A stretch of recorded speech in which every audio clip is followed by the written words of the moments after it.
I know someone's gonna enjoy that, but I don't get to enjoy it. It's officially 2020 and the new year is upon us, so everybody's looking to try out a new diet, a new challenge, and I did exactly that for the last 30 days with Whole30. No added sugar, no grains, no legumes, no dairy, no alcohol, no measurements, no MSG or sulfites, and no fake junk food with approved ingredients. It's really a short list, but if you really dive in and look at the rules, each one technically eliminates whole food groups. And boy, was it a challenge for me.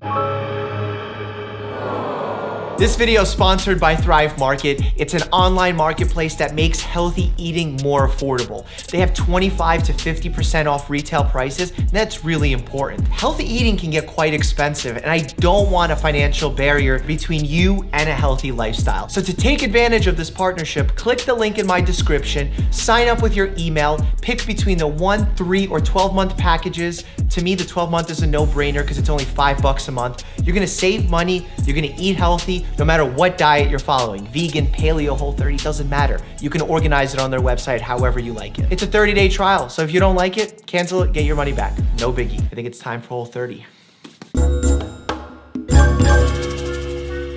The original plan was to start Whole30 immediately after my birthday, which falls on November 12th. Just turned 30, by the way, and that was a big occasion to celebrate, so I don't want to be following any restrictive diets in that moment, you know what I'm saying? Little sweets never hurt nobody, cookies and cream milkshake. But then, I began having some serious second thoughts. But Dr. Mike, you always said elimination diets are no good. They can kill eating disorders and even nutritional deficiencies at times. And now you're gonna do it yourself and endorse it? No, this is not an endorsement. This is not an endorsement of Whole30 for everybody. It's not a universal recommendation. In fact, there are very few universal recommendations that doctors give to their patients. Whole30 is something I wanted to try. I wanted to see how my body responded to it. If you want a video talking about the true pros and cons from the scientific angle of Whole30, that's linked down below. The rules of Whole30, a lot of them make sense to me, and I was fine following them. But there were a few that I knew were gonna be problematic right off the bat. And those two are no grains and no dairy. I can cut out bread. That's not a problem. I've done that before when I was gluten sensitive in the past. I've overcome that.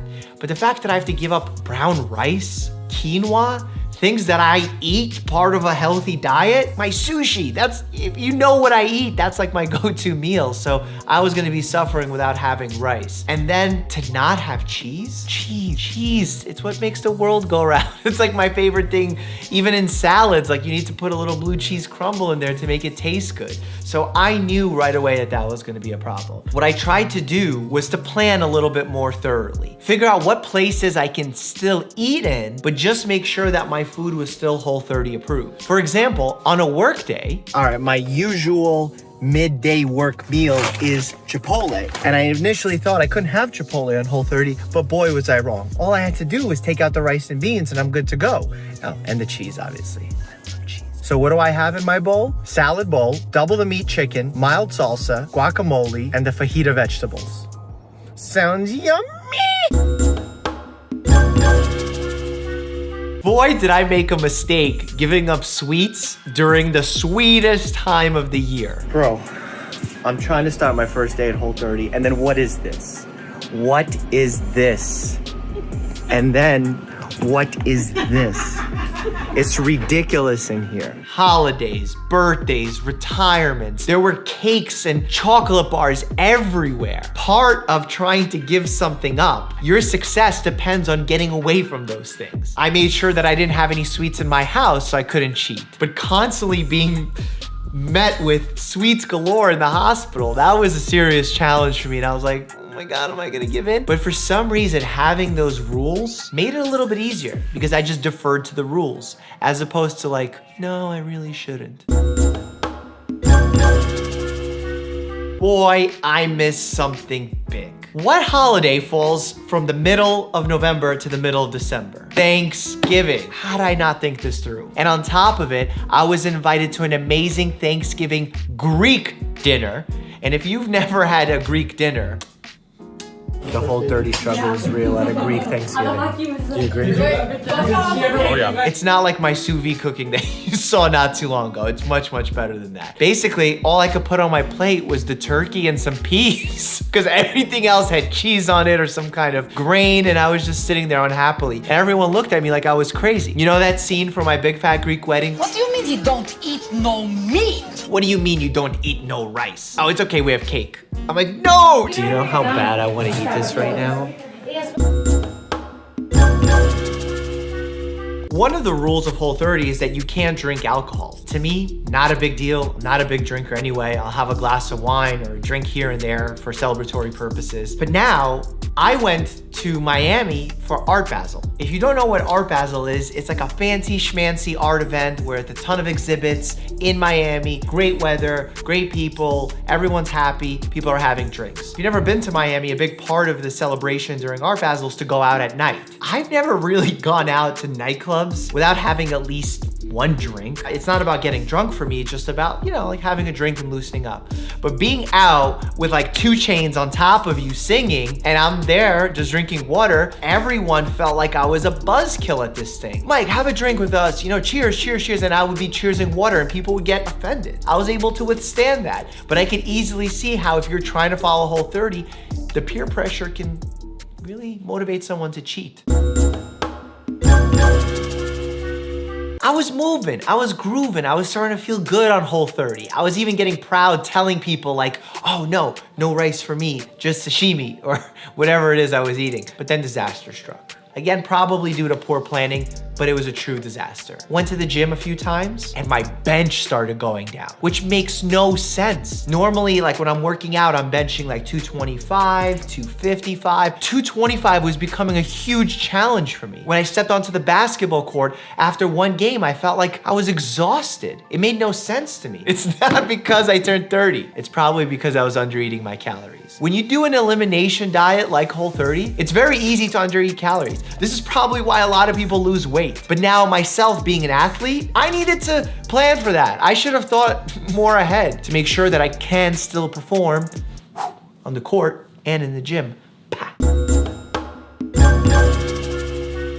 Once I threw in some extra calories, things improved a lot. I was having less cravings, performing better in the gym. Actually, my body probably looked the best that it's looked in some time following this because I did a lot of caloric restriction unintentionally and then kept working out and then up my protein. Just got back from the gym, so I need my little post-workout meal.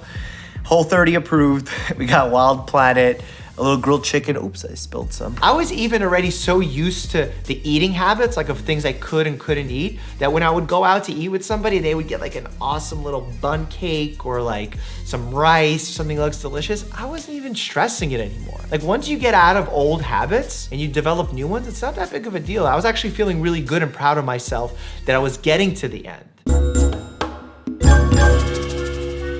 Now, when you hit your 30-day mark, it's not over. You then enter the phase of reintroduction of the foods one by one to see how they would affect your body.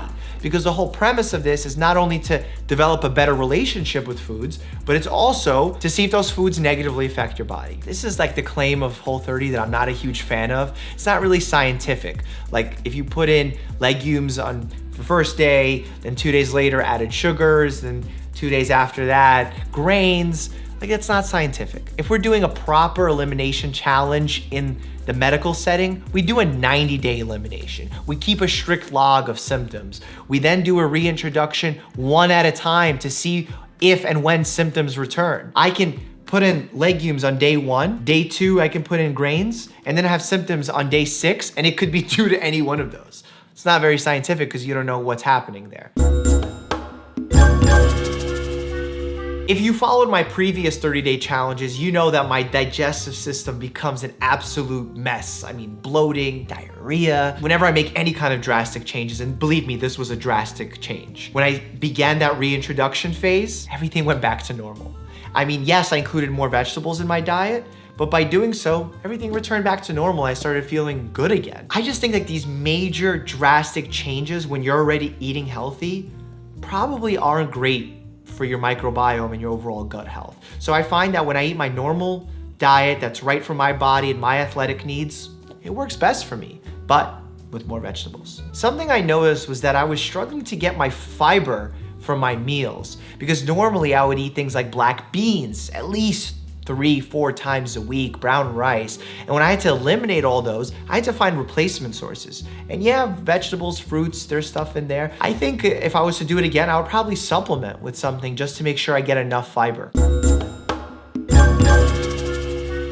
One of the main questions people asked me when I was almost at the end of Whole30 was, how did my body change? Well, I definitely saw some weight loss, but remember, part of the rules are no measurements. I didn't weigh myself. What I did notice was that my clothes were fitting a lot more loose. My pants were a little baggier. Even my watch started sort of hanging on my hand. Maybe I was losing muscle because I was under eating calories, but there's definitely ways you can mitigate all of that depending on what your goals are. That's why my recommendation is to never just do these on a whim. Talk to a nutritionist, a registered dietitian, a physician, somebody that can give you some guidance on what you should be doing. In fact, my whole gripe with Whole30 is that it really encourages people to do this on a whim. They're like, oh, if you're fatigued, try this, it may help. It's true, it may help, especially if you're eating a ton of junk food. But what if you have a vitamin D deficiency that you're not aware of, and then you do Whole30, you don't eat dairy, and that worsens your vitamin D deficiency, or you're anemic or something. I mean,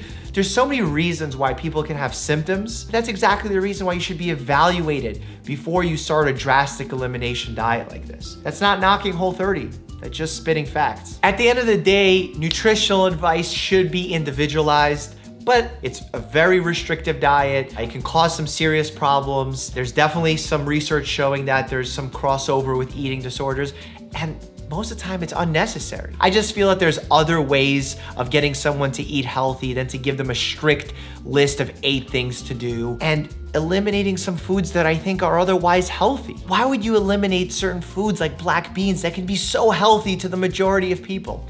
A lot of it doesn't make sense. But look, if you want a challenge for yourself, like I did, and you want to do it the safe way, make sure you talk to a nutritionist or a doctor, and you do it the smart way. Huge thank you to Thrive Market for sponsoring this video and making healthy eating affordable. Links in my bio, click it, sign up, get the 12-month package. It's only $5 a month. If you want to see my other 30-day challenges and a green tea video, click on this playlist right here.